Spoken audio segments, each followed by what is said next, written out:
Hola, ¿qué tal? ¿Cómo están? Entramos a la segunda parte de las pláticas de la Pascua. Qué gusto poder entrar en sus casas a través de este medio. Queremos decirles algo. La iglesia siempre ha funcionado, y me refiero a nuestra iglesia. Solo que ahora nos adaptamos a una forma en que Dios nos llevó a hacer las cosas. Pero la iglesia ha seguido. La iglesia ha recibido muchas gentes que por primera vez se acercaron a nosotros porque nos vieron a través de redes. Y de aquí en adelante la iglesia va a ser una iglesia online, con reuniones presenciales en un futuro no muy lejano. Pero lo que empezamos en redes se va a quedar. Y toda la iglesia va a funcionar así. Estamos próximos a empezar a analizar cómo regresar. Daremos pronto una noticia de cómo lo vamos a hacer. Seamos pacientes, ya cumplimos un año. No falta mucho, pero seamos pacientes y en cuanto les sea posible, anótense para ser vacunados. Muy bien, pues vamos al libro de Mateo, capítulo 26, versículo 2. Segunda parte de esta serie llamada La Pascua. Dice, como ya saben, la Pascua comienza en 2 días. Son palabras de Jesús. Y el Hijo del Hombre será entregado para que lo crucifiquen. Versículo 3. En ese mismo momento los principales sacerdotes y los ancianos estaban reunidos en la residencia de Caifás, el sumo sacerdote, tramando cómo capturar a Jesús en secreto y matarlo. Jesús estaba siendo perseguido. Ya era un hombre que era una amenaza muy fuerte para los judíos, y traman cómo capturarlo y matarlo. Esa es la realidad. Ahora, es importante notar que es 2 días antes de la Pascua. Estamos hablando de 2 días antes de que Jesús sea sacrificado. Estamos llegando a los últimos momentos.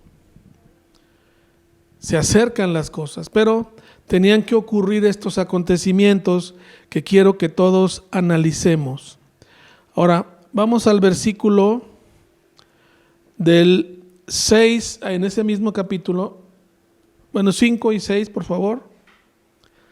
Dice, pero no durante la celebración de la Pascua acordaron, no sea que la gente cause disturbios. Vamos al versículo 6. Mientras tanto, Jesús se encontraba en Betania. Recordemos que Betania es la ciudad donde Jesús había sacado de su tumba a Lázaro. Esta es la ciudad de Betania. Y está en Betania, se había trasladado de Jericó a Betania antes de llegar a Jerusalén, pero estaba en la casa de un hombre llamado Simón, un hombre que había tenido lepra. Incluso le decían Simón el leproso, pero se le quedó como apodo porque ya no tenía lepra. Se cree que era un fariseo que había recibido una sanidad de parte de Dios y él lo recibe a Jesús en su casa. Veamos lo que ocurre en su casa. Mientras comía, entró una mujer con un hermoso frasco de alabastro que contenía un perfume costoso y lo derramó sobre la cabeza de Jesús. Los discípulos se indignaron al ver esto y dijeron, qué desperdicio, podría haberse vendido a un alto precio y el dinero dado a los pobres. Eso es lo que opinan los discípulos. Pero Jesús, consciente, les dice, ¿por qué critican a esta mujer por hacer algo tan bueno conmigo? Los discípulos no entendieron que Jesús estaba siendo ungido como el cordero para ser sacrificado. Jesús entiende que esta mujer se está moviendo en los tiempos de Dios y en el mover de Dios. Y ellos la critican. Jesús reacciona y les dice: siempre habrá pobres entre ustedes, pero a mí no siempre me tendrán. Ella ha derramado este perfume sobre mí a fin de preparar mi cuerpo para el entierro. Ella estaba actuando proféticamente sin saberlo, sin entender lo que hacía, pero estaba dando lo mejor que ella tenía para Jesús. Se estaba insertando en la historia misma. Vean lo que dice el versículo 13. Les digo la verdad, en cualquier lugar del mundo, dice Jesús, donde se predique el evangelio o la buena noticia, se recordará y se hablará de lo que hizo esta mujer. Y tú y yo lo estamos haciendo hoy. Seguimos hablando de ella. Ella es María, la hermana de Marta, ambas hermanas de Lázaro. Ella lo está haciendo. Está derramando su perfume. Era un perfume muy costoso, muy caro. He hecho algunos números por ahí tratando de entender qué tan valioso era y créanmelo, rebasa los 40, 50 mil pesos. O sea, era un perfume muy costoso, muy caro. Y ella va y lo hace. Versículo 14. Quiero que veamos el versículo 14. Y antes quiero explicarles algo. Antes de leer el versículo. Pedro estaba entre los discípulos. Estaban todos los discípulos. Y la realidad es que Jesús les llama la atención a todos. A todos. Ahora, quiero que entendamos algo.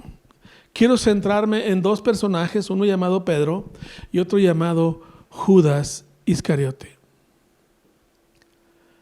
Pedro, días antes, Jesús le había llamado la atención a él de manera directa, personal, y le dice: apártate de mí, Satanás, porque Pedro, en lugar de insertarse en el mover de Dios, de lo que Dios Padre estaba haciendo, Pedro quiso impedir que Jesús fuera sacrificado. Y Jesús le dice: apártate de mí, Satanás. Pero se lo dice de manera directa. Y Pedro no abandonó a Jesús. No se enojó. Tal vez no entendió, seguramente no entendió. Pero regreso a donde estábamos en Mateo.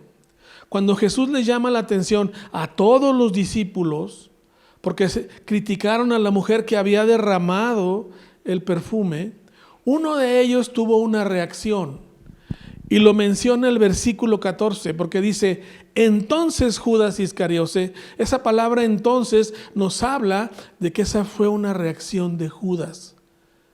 Los demás recibieron la llamada de atención, pero Judas se enojó, se molestó.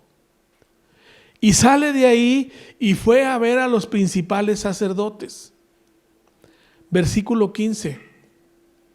Y preguntó: ¿cuánto me pagarán por traicionar a Jesús? Miren, este es uno de los versículos, para mi gusto, de las escenas más terribles que un ser humano pudo haber hecho para que se escribiera en la Biblia. Y esto lo hace Judas. Se molesta porque le llaman la atención y por el dinero que se había tirado. Dice la Biblia que el amor al dinero es la raíz de todos los males. Va y oferta a Jesús. Y le dicen: te damos 30 monedas de plata. Era una cantidad importante de dinero. Y decide negociarlo. Pero ahí no queda la cosa. Vamos a seguir leyendo.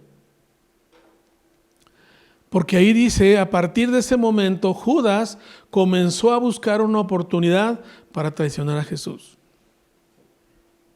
Buscó traicionarlo. Buscó vengarse por la ofensa que le habían hecho. Déjenme establecer para la iglesia algo que siempre tenemos que entender. y tenemos que vivir. Nunca ataques, nunca te defiendas. Lo vuelvo a repetir. Un pilar del comportamiento de la gente que se dice estar plantada y es parte de Vid Verdadera como iglesia, no debe atacar, no debe de defenderse. Estos principios nos los enseña Jesús.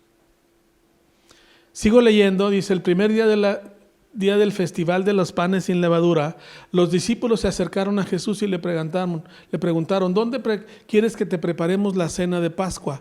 Era una cena que se hacía cada año y era un estatuto perpetuo para el pueblo de Israel.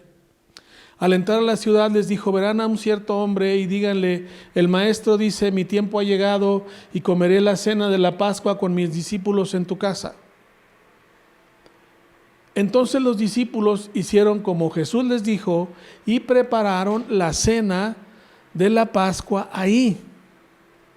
Al anochecer, Jesús se sentó a la mesa con los 12 discípulos y mientras comían, les digo, la verdad, uno de ustedes me traicionará. Uno de ustedes me traicionará. Y vean la respuesta de los discípulos. Ellos muy afligidos le preguntaron uno por uno, ¿seré yo, Señor? Y quiero que entiendas algo. Esta pregunta la hicieron todos los discípulos, excepto uno de ellos. Ellos hicieron esa pregunta y dijeron, ¿seré yo, subrayo, Señor? Jesús contestó, uno de ustedes que acaba de comer este plato conmigo, ¿me va a traicionar? Versículo 24. El Hijo del Hombre tiene que morir, tal como lo declararon las Escrituras hace mucho tiempo. Pero qué terrible será para el que lo traiciona, para este hombre sería mucho mejor no haber nacido. Qué palabras tan duras dice Jesús. Y quiero que veas lo más triste del asunto. Judas, el que lo iba a traicionar, dice, también preguntó. Quiero que entiendas algo. Los otros 11 estaban afligidos y preguntaron, ¿seré yo, Señor? Y quiero que veas cómo pregunta Judas. Judas, el que lo iba a traicionar, también preguntó. Este no estaba afligido. Ya había negociado. Y le dice a Jesús, ¿seré yo, Rabí? Si te fijas, los otros 11 le dijeron, Señor. Judas le dijo, Rabí. Esto es muy significativo. Muy significativo y te voy a explicar por qué. Los 11 discípulos, con excepción de Judas, veían a Jesús como su Señor. Pero Judas lo veía como Rabí. ¿Esto qué significa? A Judas le gustaba escuchar las enseñanzas, veía a Jesús como un maestro, pero no lo veía como su Señor. Y es muy triste, amados, que hay mucha gente en las iglesias cristianas que les gusta ver a Jesús como un maestro, que le gustan las enseñanzas de Jesús, pero no lo ve como su Señor. Y hay una gran diferencia. Judas no había rendido su vida a Jesús. Versículo 26. Mientras comían, Jesús tomó un poco de pan, lo bendijo y lo partió en trozos, lo dio a sus discípulos y dijo, tómenlo, cómanlo, porque este es mi cuerpo. Ahí Jesús establece la Santa Cena. No me voy a meter mucho a eso. Pero quiero llevarlos al versículo. Vamos a leer el 30.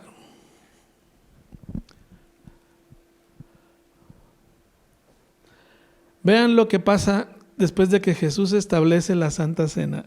Esta escena me encanta porque dice, después de que cenaron y ofrecieron la Santa Cena, luego cantaron un himno y salieron al monte de los olivos. Ellos cantaban himnos. Se me ocurrió investigar qué era lo que ellos cantaban y más adelante lo vamos a ver.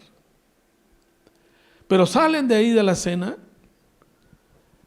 y en el camino Jesús les dice, versículo 31, esta noche todos ustedes me van a abandonar. Les quiero recordar que capítulos antes, Pedro y todos los demás habían dicho, Señor, nunca te abandonaremos. No solo Pedro se lo dijo, se lo dijeron todos. Todos se lo dijeron. Y Jesús se los dice, ustedes me van a abandonar. Porque las Escrituras dicen, Dios golpeará al pastor y las ovejas del rebaño se van a dispersar. Versículo 32. Sin embargo, después de ser levantado de los muertos, iré delante de ustedes a Galilea y ahí los voy a ver. Jesús les estaba diciendo, voy a resucitar y te voy a ver en Galilea. Versículo 33. Pedro declaró, aunque todos te abandonen, yo jamás te abandonaré. Aquí Pedro tiene una reacción muy común en él y la verdad es que quiero que entendamos muy bien lo que estaba haciendo. En primer lugar, él dudó de todos habló a nombre de todos los demás. Dice, los demás te van a abandonar, pero yo jamás. O sea, habló mal de todos los demás discípulos y él no se conocía a sí mismo. Él no se conocía. Y Jesús le responde en el versículo 34, te digo la verdad, Pedro, esta misma noche, antes de que cante el gallo, me vas a negar 3 veces que tú me conoces. Versículo 35. No, insistió Pedro, aunque tenga que morir, todavía va y subraya, aunque tenga que morir, jamás te negaré. Y los mismos discípulos le hicieron coro. Todos juraron lo mismo. Versículo 37. Entonces Jesús fue con ellos al huerto de los olivos, llamado Getsemaní, y dijo, siéntense aquí mientras voy ahí para orar. Y Jesús va al huerto de Getsemaní.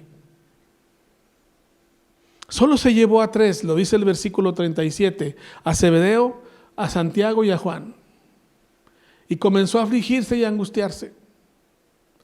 Afligirse y angustiarse. Ahí Jesús tiene una escena de oración verdaderamente intensa. Yo personalmente creo que la victoria de Jesús que consuma en la cruz realmente la logra en su tiempo de oración en Getsemaní. Porque las victorias se ganan orando. Y Jesús tuvo ahí la oración más intensa de toda su vida. La Biblia nos enseña que sudó gotas de sangre. Fue una oración impresionante. Jesús les dice a los 3 que se van con él, que se adentran más en el huerto, mi alma está destrozada de tanta tristeza hasta el punto de la muerte. Quédense aquí y velen conmigo. Versículo 39, se adelantó un poco más y se inclinó con rostro en tierra mientras oraba. Jesús no se arrodilló. Jesús estaba totalmente con el rostro viendo hacia la tierra. Su oración fue así. Y le dijo, Padre, si es posible que pase de mí esta copa de sufrimiento. Sin embargo, quiero que se haga tu voluntad y no la mía. Es una oración reverente, con una súplica impresionante, pero con un respeto y diciéndole por adelantado a Dios antes de tener una respuesta, que no se haga mi voluntad sino la tuya. Esa es la forma de orar correcta. Dice que volvió a los discípulos y los encontró dormidos. Quiero que entiendan algo, era el momento más complicado en la vida de Jesús y estaba siendo duramente atacado. Te voy a decir por qué. Porque sus discípulos, Jesús sabía que lo iban a abandonar. Y a los 3 de confianza, los más maduros, en lugar de que oren con Él, se quedan dormidos. Eso era para verse ofendido. Pero Jesús estaba siendo probado. Estaba siendo probado. Versículo 40, 41. Velen y oren para que no cedan ante la tentación, porque el espíritu está dispuesto, pero el cuerpo es débil. Quiero que entiendan algo. Este es uno de los versículos más malentendidos de la Biblia. Jesús no estaba dando permiso para que fueras dominado por el cuerpo. Les estaba diciendo, oren, porque hasta ahora su cuerpo los ha dominado y eso no nos puede pasar a ti y a mí. Nuestro espíritu tiene que estar atento por encima de nuestras necesidades naturales. Y Jesús se vuelve a alejar a orar. Versículo 42. Los vuelve a dejar y Jesús entiende la respuesta de su Padre. Padre mío, si no me es posible que pase esta copa, a menos de que yo la beba, entonces hágase tu voluntad. Jesús decide obedecer y da una muestra de obediencia, que es la misma que tú y yo debemos de buscar, ejercitarnos en hacerla. Cuando regresó de nuevo donde estaban ellos, los vuelve a hallar dormidos. No podían mantener los ojos abiertos, no estaban entendiendo lo que estaba pasando. Y Jesús ya no les dice nada. Se fue a orar y repitió lo mismo. Versículo 45. Va y los despierta, los toca y les dice, duerman, descansen, pero miren, ya llegó la hora. Ya llegó la hora. El Hijo del Hombre es traicionado y entregado en manos de pecadores. Se acercó una turba para buscar a Jesús. Miren, el que me va a traicionar ahí está. Versículo 47. Mientras Jesús hablaba, llegó Judas, uno de los 12 discípulos, junto con una multitud de hombres, armados con espadas y palos. Lo habían enviado los principales sacerdotes y los ancianos. Si tú dices, oye, ¿por qué mandaron a tantos? Sabían del poder que había en Jesús. Por eso mandaron tanta turba. Pensaron que Jesús se iba a defender.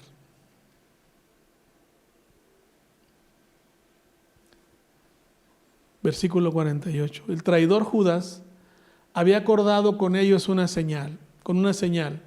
Sabrán a quién arrestar cuando los salude con un beso. Y una de las acciones más crueles de la Biblia la vemos en el versículo 49, Mateo 26. Judas fue directamente a Jesús, lo saluda y le vuelve a decir, saludos, Rabí. No le dijo Señor, le dijo Rabí. Y le da un beso. Es de las peores acciones que un ser humano puede hacer en contra de Jesús. Versículo 50. Jesús contesta,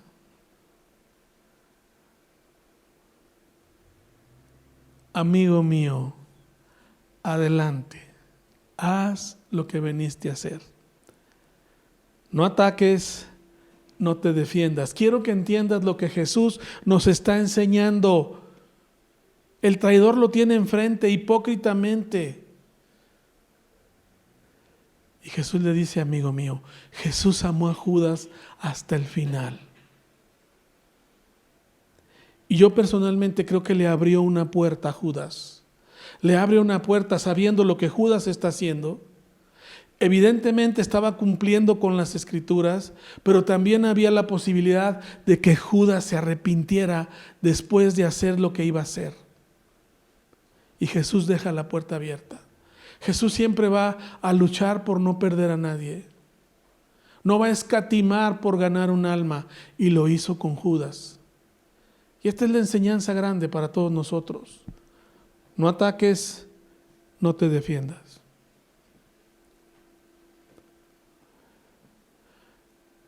Entonces los otros agarraron a Jesús y lo arrestaron. Ahí viene otra escena interesante. Pero cuando uno de los hombres que estaba con Jesús sacó su espada, sacó y hirió al esclavo del sumo sacerdote cortándole la oveja. De alguna manera, Pedro fue y consiguió una espada. Y déjenme decirles algo. Pedro era pescador. No era militar, no estaba entrenado en el uso de armas. Seguramente le quiso dar el espadazo en la cabeza para cortársela, y en realidad, pues nomás le dio a la oreja. Pero vean lo que hace Jesús. Dice: guarda tu espada, porque los que usan espada morirán a espada. No ataques, no te defiendas. Y Jesús le da una explicación clarísima. Pedro, yo no vine a pelear con el hombre, yo vine a morir por ellos. Jesús sabía que podía defenderse, pero no lo hizo. No lo hizo. Pudo haber pedido legiones de ángeles, pero era más importante cumplir con la voluntad de su Padre, porque nos estaba amando a ti y a mí en ese momento. Si Jesús hubiese reaccionado, todo el plan de Dios desde miles y miles de años se hubiera venido abajo. Pero para Jesús, lo importante era hacer la voluntad de su Padre. Vuelvo a repetir: no ataques, no te defiendas. Versículo 54. Dice: pero si lo hiciera, pedir legiones de ángeles, ¿cómo se cumplirían las Escrituras? Que ahora tienen que describir lo que tiene que pasar. La visión de Jesús estaba en la voluntad del Padre, no lo que estaba pasando.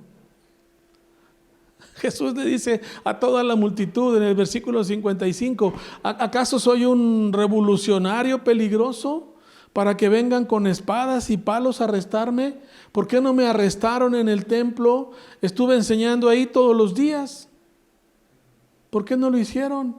Dice: pero esto que está pasando, quiero que les quede claro a todos, es para que se cumpla las palabras de los profetas registrados en las Escrituras. En ese momento, vean lo que pasa. Todos los discípulos lo abandonaron y huyeron. Los que habían jurado que no lo iban a dejar, que iban a dar su vida por él, huyeron. Huyeron.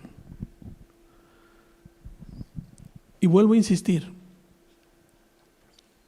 esto era una prueba para Jesús. Pero Jesús no atacó, no se defendió. Jesús no atacó, no se defendió. Lo llevaron a casa de Caifás. Querían acabar con él, querían destruirlo. Estaban todos reunidos y dijeron: ya consumamos lo que queremos. Les urgía acabar con Jesús antes de la celebración de la Pascua. Pero déjame decirte algo, amado.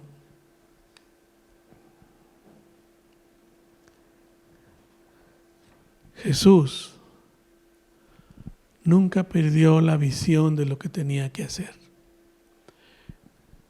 Y yo te quiero invitar a ti. Sé que ha sido tiempos difíciles. Sé que estamos en circunstancias en donde la normalidad que teníamos desapareció, ya no existe. Te invito a que permanezcas en tu iglesia, que te plantes en tu iglesia y seas parte de lo que Dios está haciendo en tu iglesia. No se desesperen. Sigan fieles y entiendan lo que Dios quiere de ustedes. La iglesia sigue operando, se sigue añadiendo gente a la iglesia. Pronto tal vez regresemos, más pronto de lo que tú crees, a reuniones presenciales. Vamos a ser fieles y esperar a que Dios nos dé la señal de hacerlo. Les recuerdo que desde hace un año definimos una prioridad: protección para ti y para tu familia. Esa fue la premisa. Sabíamos que no todos iban a permanecer. Solo van a permanecer los fieles y los que entienden la visión de Dios para sus vidas. Jesús nunca se desvió por las circunstancias. Jesús fue entregado. Vamos a continuar la próxima semana, pero hoy quise dejarte este mensaje. Jesús venció en Getsemaní. Fue consumado en la cruz, eso es un hecho. Pero Él venció en Getsemaní. Quiero leerte un poquito del Salmo 118, del versículo 14 al 17, para que entiendas qué fue lo que cantó Jesús con sus discípulos después de que cenaron, antes de que fuese aprendido en Getsemaní. Dice: el Señor es mi fuerza, Salmo 118, versículo 14. Y mi canción me ha dado la victoria. Vean lo que cantaba Jesús. Se entonan canciones de alegría y de victoria en el campamento de los justos. El fuerte brazo derecho del Señor ha hecho promesas gloriosas. 16. El fuerte brazo del Señor se levanta triunfante. El fuerte brazo del Señor ha hecho proezas gloriosas. Y el versículo 17, vean lo que dice: no moriré, sino que viviré para contar lo que hizo el Señor. Eso fue lo que Jesús cantó. Lo anduve investigando y Jesús cantó secciones o partes del Salmo 112 al Salmo 118, según pude leer, según los estudiosos de la Biblia. Pero esto fue lo que cantó Jesús: no moriré, sino que viviré para contar lo que hizo el Señor. No ataques, no te defiendas, porque Dios tiene todo en control. Dios tiene todos los hechos y las circunstancias que nos suceden en sus manos. Voy a pedirles que oremos un momento. Padre, gracias te damos por lo que hemos aprendido hoy. Enséñanos a vivir, Señor, a no atacar, a no defendernos.